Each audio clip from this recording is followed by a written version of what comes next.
So what we're going to do right now using the TI-83 Plus calculators, we're going to check the hypothesis that teenage males drink less than 3 12-ounce sodas a day.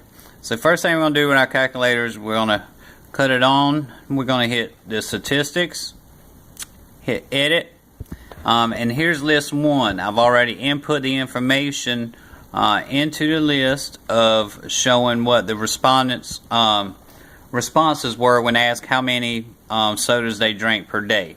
And to put it in the list, you simply would just hit like 1.7 enter, 2.6 enter, etc. So now once we get the information put into the list for all 10 participants, then we're going to I'm going to add one more. I have 9, so I need a 3.9 enter, 1.7 enter. Alright, now we're going to go back here to stats. We're going to move over one place to calculate. We have our variable statistics, so we'll hit enter. We're going to get that number from the column L1 we just created, so we're going to hit second and L1, enter. And here goes our information. 2.88 is our sample mean, and our sample deviation is 8.8417 by the time we round up.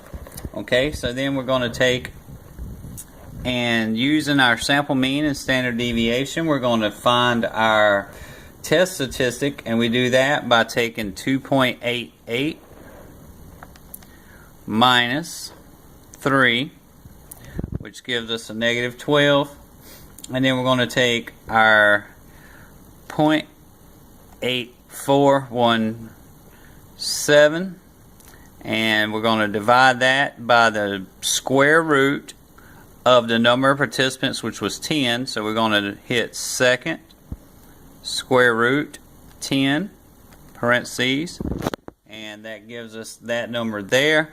We're now going to divide negative 12 by that number, so we take negative 0.12 divided by 0.266, and I always use all the numbers of the equation so I can be as accurate as possible.